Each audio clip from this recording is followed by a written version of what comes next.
नमस्कार दोस्तों, बहुत बहुत स्वागत है आप सभी का गवर्नमेंट एजुकेशन में। दोस्तों, आपको जुलाई माह में पीवी के कैलेंडर का अपडेट देखने को मिल जाएगा। और यहाँ पर हम एमपीएसआई की बात करने वाले हैं। एमपीएसआई के पद आपको कितने को देखने को मिलेंगे और क्या कैसा सिलेबस रहता है, क्या कैसी प्रक्रिया रहती है, इस सब के बारे में हम जानेंगे। और वैकेंसी आपको देखने को मिलेंगी, जैसे कि शिवराज सिंह चौहान द्वारा अभी ट्वीट किया गया था। और अगर इन्हें 2023 के इलेक्शन जीतना है, पंचायत के भी चुनाव होना है, तो उन्हें भी ध्यान में रखते हुए इन्हें वैकेंसी निकालनी पड़ेंगी। और वरना नहीं निकालेंगे तो आपको पता है कि दमोह चुनाव में जो है क्या हुआ था, तो वही हाल आपको देखने को मिल सकता है। जाहिर सी बात है, युवा जो है वो बहुत ही गुस्से में है इस टाइम पर। बहुत सालों से जो है वो वैकेंसी देखने को नहीं मिली 2017 के बाद से। और अगर निकाली भी हैं तो ऐसी निकाली हैं जैसे ऊँट के मुंह में जीरा। तो अभी आपके लिए काफ़ी वैकेंसी भरमार देखने को मिलेंगी। यहाँ पर हम एम पी एस आई की बात करने वाले हैं। एम पी एस आई के जो पद निकलने वाले हैं आने वाले टाइम में, तो ये मान के चलो आपको 800 के करीबन जो है वो आपको पद देखने को मिलेंगे। और इनके हम बारे में जानेंगे कि क्या कैसा सिलेबस रहता है, किस तरीके से आपको तैयारी करनी है। तो इसमें पद कई तरीके के रहते हैं, नॉन टेक और टेक्निकल रहते हैं, नॉन टेक्निकल रहते हैं। तो ये आपको पद के नाम तो पता ही होगा, सूबेदार होता है, उप जिला निरीक्षक होता है, ये सभी जो है वो पद होते हैं। जिसमें बात की जाए तो कुछ टेक्निकल होते हैं, कुछ नॉन टेक्निकल होते हैं। ठीक है। वेतन आपको अच्छा खासा वेतन है। जब आपकी संरक्षण होगा और जब आपकी मंथली की इनकम इतनी आएगी तो आपकी खुशी जो है वो, आपके परिवार की खुशी अलग ही लेवल की होगी। आपने इतने साल मेहनत की हुई है, तो आप बिल्कुल डट कर जो है वो अभी भी लगे रहिए और आने वाला टाइम जो है वो आपका होगा। ओके। तो पहले हम आयु की बात कर लेते हैं, कितनी का आयु है। आयु देखिए, आपको आयु के बारे में अभी मैं कुछ कह नहीं सकता कि बढ़ा दी जाएगी या बात की जाए। तो जिस तरीके से वैकेंसी काफ़ी सालों से नहीं निकली, तो उस हिसाब से जाहिर सी बात है इनको जो है वो आयु की थोड़ी छूट देनी चाहिए। कम से कम 2 साल तो छूट देनी ही चाहिए इनको। और अभी देखा जाए तो जो 18 से 25 साल के जो हैं वो डाल सकते हैं, जो कि अन्य जिले बात की जाए तो अन्य राज्यों के होते हैं। वहीं हम आरक्षित अनारक्षित वर्ग की बात करें तो पुरुष आरक्षित अनारक्षक वो जो होते हैं वो 33 साल तक डाल सकते हैं। ठीक है। मध्य प्रदेश के निवासियों की बात कर रहा हूँ मैं, केवल मध्य प्रदेश के मूल निवासी हैं। ठीक है। बाकी अन्य के लिए तो 18 से 25 होती है वो। और बात की जाए तो जो आरक्षित वर्ग होते हैं, जैसे कि ओबीसी, एसटी, एसटी, उनके लिए जो है वो 38 साल होती है, जो है वो एज रिलेक्शन मिल जाता है उनके लिए, तो काफ़ी है। और हम बात करेंगे अब यहाँ पर जो ऊंचाई मांगी, कितनी के हाइट मांगते हैं महिला पुरुष के लिए, और क्या कैसा जो है वो सीना मांगते हैं, तो इसके बारे में। तो ऊंचाई तो है वो 167.5 सेंटीमीटर या उससे अधिक जो है वो जो है वो इसमें एम पी एस आई में मांगते हैं। और वहीं महिलाओं के लिए बात की जाए तो 152.4 सेंटीमीटर या उससे अधिक जो है वो ऊंचाई हाइट मांगी जाती है। सीना फुलाव की बात की जाए तो 81 जो है वो सीना फुलाव होना चाहिए। फुलाने के बाद 86 होना चाहिए, यानी 5 सेंटीमीटर का अंतर होना चाहिए फुलाने के बाद। मिनिमम जो है वो 81 होना चाहिए। ठीक है। तो आराम से आप कर लोगे इतना सीना। ऑलमोस्ट ज़्यादातर सभी का होता है, नहीं होता है तो आपको ध्यान में रखते हुए तैयारी करना है, फिजिकल भी ध्यान में रखते हुए देखना है। वही हम बात करें तो कई लोगों को दिक्कत होती है कि जो कलर ब्लाइंडनेस हुई या चश्मा लगा हुआ है या बाकी चीज़ें जो आँखों से प्रॉब्लम होती हैं, तो वो लोग भर सकते हैं या नहीं भर सकते हैं। ठीक है। तो देखिए, चश्मा लगा हो तो ये कोई दोष नहीं होता है आँखों को। आप अगर आपका चश्मा लगा हुआ है तो आप बेझिझक जो है वो भर सकते हो और आपका सिलेक्शन बिल्कुल होगा। ठीक है। तो आँखों से कोई भी अगर आपकी जो चश्मा वश्मा लगा है तो वो आराम से आप भर सकते हो, कोई दिक्कत नहीं है। ठीक है। बस अपंग वगैरह नहीं होना चाहिए। ठीक है, फिजिकल में। और ये आप देख सकते हो यहाँ पर ये पद सभी दिए हुए हैं। तो ये तकनीकी हुए, नॉन टेक हुए, टेक्निक हुए, जैसे कि उप निरीक्षक आयुध में जो है वो टेक्निकल मांगते हैं, इसमें मैकेनिकल इंजीनियर मांगते हैं। ठीक है। तो इन्हें आप देख सकते हो। वैसे ज़्यादातर जो है वो नॉन टेक भरते हैं और टेक्निकल जो भरना चाहते हैं तो यहाँ पर आपको सभी तरह की जो देखिए यहाँ पर electronics, electricals, telecommunication engineering में 3 साल का डिप्लोमा होना चाहिए या डिग्री होना चाहिए। ठीक है। उप निरीक्षक जो होते हैं उनके लिए बात की जाए तो भौतिकी शास्त्र, रसायन शास्त्र विषय के साथ साथ स्नातक होना चाहिए गणित में, मतलब 12 गणित हो गया, फिजिक्स हो गया, केमिस्ट्री हो गया इसमें। और उप निरीक्षक उंगली चिन्ह वाले तकनीकी पद के लिए जो है वो इसमें वही सब चीज़ें हैं, मैथ हो गया, फिजिक्स हो गया और केमिस्ट्री के साथ जो है वो डिग्री होना चाहिए। तो ये सब हैं। ये परीक्षा जो है वो 3 चरणों में होती है, आप सभी को पता हो तो। 3 चरणों में पहले में जो है वो पेपर होता है, दूसरे में बात की जाए तो फिजिकल होता है, और तीसरी में बात की जाए तो इंटरव्यू होता है। तो इन सब के बारे में धीरे धीरे करके एक एक चीज़ के बारे में हम जानेंगे। तो जो पेपर होता है, देखिए, एक तो होता है नॉन टेक, एक होता है टेक्निकल। तो टेक्निकल का सिलेबस जो सेकंड पेपर होता है उसका अलग होता है, और जो नॉन टेक होता है उसका अलग होता है, क्योंकि नॉन टेक में हिंदी मिंदी ये सब आ जाती है। तो यहाँ पर आप देख सकते हो प्रथम चरण लिखित परीक्षा में। तो ये जो सिलेबस मैं बता रहा हूँ ये 2017 के हिसाब से बता रहा हूँ, आपको कोई भी चेंज नहीं मिलेगा सिलेबस में, सिलेबस एज इट इज यही मिलेगा आपको। और जो आप देख सकते हो यहाँ पर तकनीकी यानी टेक्निकल फील्ड में बात की जाए तो यहाँ पर गणित और फिजिक्स और केमिस्ट्री, ये जो है वो 2 घंटे का पेपर रहेगा, 100 नंबर का रहेगा, ठीक है। और बात की जाए तो दूसरा जो रहेगा ये 3 घंटे का रहता है, हिंदी अंग्रेजी दक्षता एवं सामान्य ज्ञान, तकनीकी अतकनीकी, यानी ये दोनों के लिए होता है, ठीक है।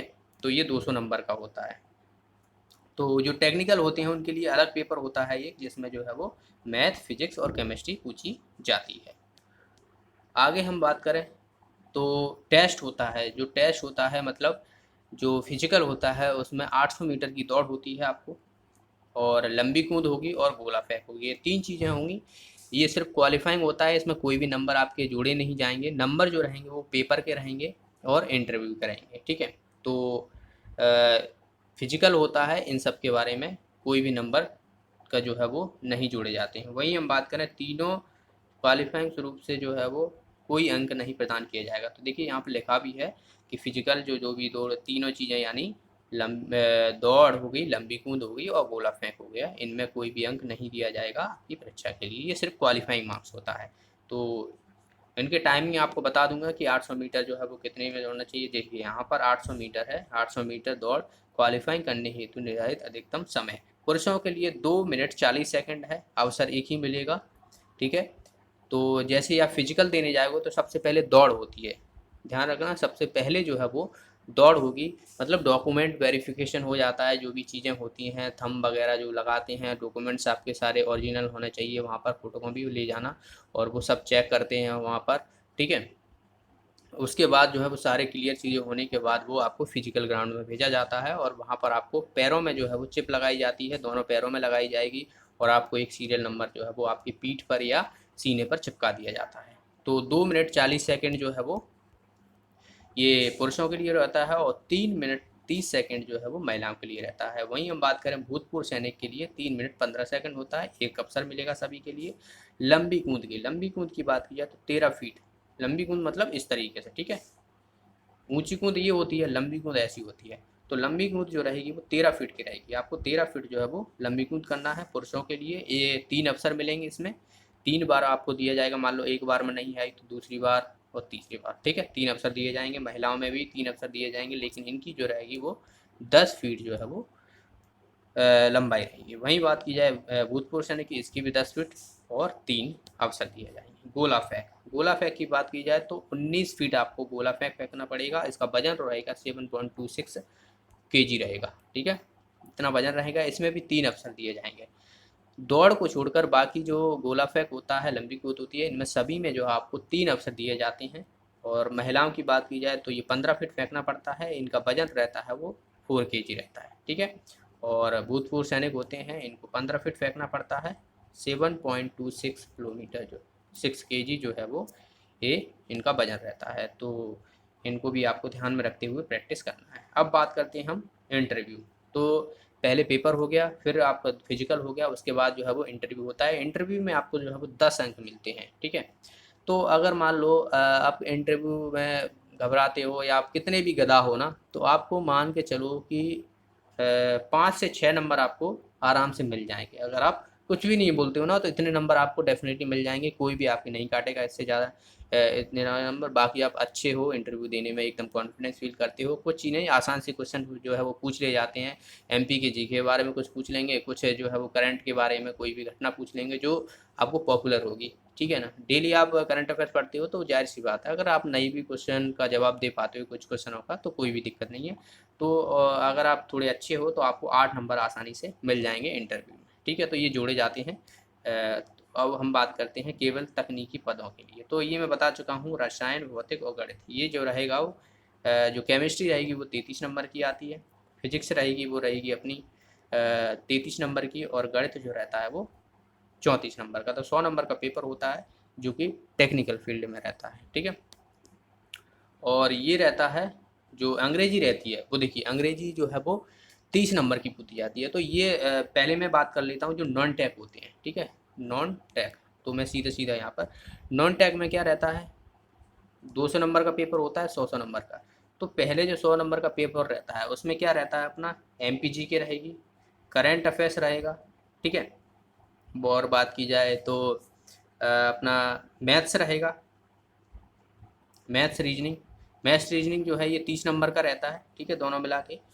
और अपना बचा फिजिक्स यानी साइंस बचा, ये 10 से 15 नंबर का रहता है, इसमें बायोलॉजी ज़्यादा पूछ ली जाती है। और बचा अपना जीए यानी जनरल अवेयरनेस, ठीक है।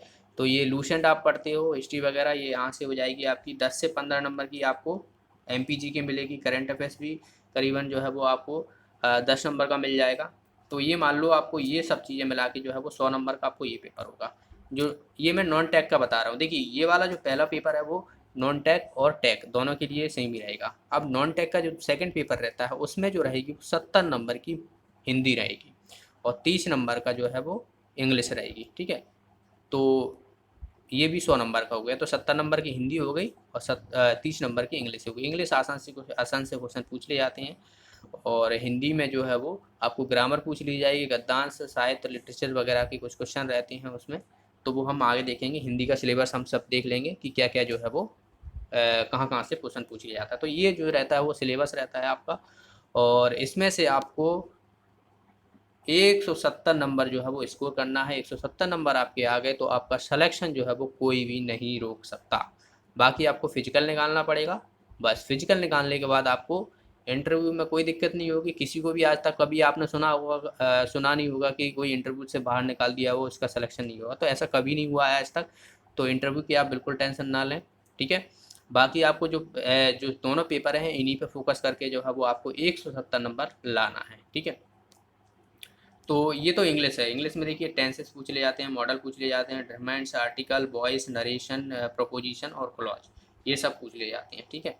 और यहाँ पर आप देख सकते हो अनसीन पैसेज वगैरह भी जो है अब आपको क्वेश्चन देखने को मिलते हैं, जिसमें आपको वोकेबलरी देने को मिल जाएगी वहाँ पर देखने को, ठीक है। फैक्चुअल पैसेज वगैरह हो गए, तो ये सब जो है वो आपको देखने को मिलते हैं वहाँ पर। हाँ, हिंदी की बात की जाए, हिंदी बहुत ही ज़रूरी है। 70 नंबर की हिंदी है सेकंड पेपर में, ठीक है। 30 नंबर की अंग्रेजी होती है। तो इसमें से आपको ज़्यादा नहीं तो करीबन जो है वो 80 नंबर, 80 85 इतने नंबर तो आपको लाना ही है। देखिए इंग्लिश बहुत सिंपल आती है, तो आसानी से आप जो है वो 25 प्लस तो कर ही सकते हो, ठीक है। थोड़ी प्रैक्टिस करनी पड़ेगी। इंग्लिश में लोगों को डर लगता है काफ़ी लोगों को, लेकिन आपको प्रैक्टिस करोगे तो ज़रूर आएगी। प्रैक्टिस किए बिना आपको इंग्लिश नहीं आएगी। जैसे कि आप मैथ्स है, मैथ्स की प्रैक्टिस नहीं करोगे तो आप मैथ्स भूल जाओगे, और उसी तरीके की इंग्लिश होती है। तो इंग्लिश में प्रैक्टिस जितना करोगे उतनी ही आपको कॉन्फिडेंस आएगा, उतनी ही आपके क्वेश्चन सही निकलेंगे, ठीक है। हिंदी की बात की जाए तो हिंदी में आपको 65 तो लाना ही लाना है। तो ये देखिए यहाँ पर ये कितने हो जाएंगे अपने, ये हो जाएंगे अपने 90 नंबर, ठीक है। तो 90 नंबर आपको लाना है 100 में से। और ये जो है वो हिंदी इंग्लिश के रहेंगे, आसान सी है। हम पहले हिंदी का सिलेबस देख लेते हैं। आप देखिए यहाँ पर ये उपसर्ग, प्रत्यय, संधि, समास, ये ग्रामर का पोर्शन है। अनेकार्थ, विलोम हो गए, पर्यायवाची हो गए, वाक्यांश हो गए, ठीक है, अशुद्धियाँ, संशोधन वगैरह, ये सब मुहावरे, लोकोक्तियाँ, समास विग्रह, समास के भेद, ठीक है, ये सभी आपको देखने को मिलेंगे यहाँ पर। वाक्य भेद, रचना, मुहावरे, लोकोक्तियाँ, काव्य, रस वगैरह, रस, छंद, अलंकार, ठीक है। तो ये सब उन्हीं से क्वेश्चन पूछ लिए जाएंगे। जो लूसेंट की आपको हिंदी की जो बुक रहती है वो आप अच्छे से कर लीजिएगा, इनफ है, उससे ज़्यादा आपसे कहीं बार नहीं पूछा जाएगा। पहेलियाँ हो गए, चुटकुले हो गए, लोकगीत हो गए, लोक कथाएँ हो गई, इन सब के बारे में। और बात की जाए तो गद्यांश, पंदास, ये भी क्वेश्चन पूछ ले आते हैं। तो यहाँ से भी जो है वो आपको आसान से देखने को क्वेश्चन मिलते हैं, ठीक है। अब यहाँ पर तकनीकी एवं अतकनीकी पदों हेतु, तो ये मैं बता चुका हूँ, वही सब चीज़ें हैं जिसमें आपको एमपीजी के मिलेगा, और अंतर्राष्ट्रीय राष्ट्रीय जो सामान्य जानकारी है वो आपने देखने को मिलेगी। गणित मिलता है, गणित रीजनिंग में आपको 30 नंबर का मिलेगा। ठीक है, तो इसमें आपको 30 में से 30 आसानी से ला सकते हो, एक भी नंबर नहीं कटना चाहिए, बहुत ही आसान क्वेश्चन पूछ ले जाते हैं। और मैं इन पे क्वेश्चन भी करा चुका हूँ आपको, यहाँ पर एक आई का बटन आ रहा होगा, बाकी आपको लिंक डिस्क्रिप्शन में मिल जाएगी। तो मैथ्स के किस तरीके से क्वेश्चन आते हैं, बहुत आसान क्वेश्चन आते हैं, तो वो मैं आपको प्रीवियस ईयर के सारे क्वेश्चन करा चुका हूँ एमपीएसआई के। तो वहाँ से आप देख सकते हो लेवल कैसा क्या है। ठीक है, भूगोल हो गया, अर्थशास्त्र हो गया, राजनीतिक विज्ञान हो गया, सामाजिक विज्ञान हो गया, तो ये सब चीज़ें आपको लूसेंट में मिल जाएंगी। ठीक है, एमपीजी के लिए आप कोई भी बुक प्रेफर कर सकते हो जिसमें एमपीजी के सिर्फ एमपीजी के हो। ठीक है, विज्ञान, सामान्य विज्ञान ये आपको देखना पड़ेगा, लूसेंट पढ़ लेना, या आप कोई और दूसरी किताब प्रेफर करते हो तो वो भी आप कर सकते हो। ठीक है, तो ये सब है, जनरल एप्टीट्यूड वगैरह ये रीजनिंग में बता चुका हूँ। तो ये आपका सिलेबस होने वाला है।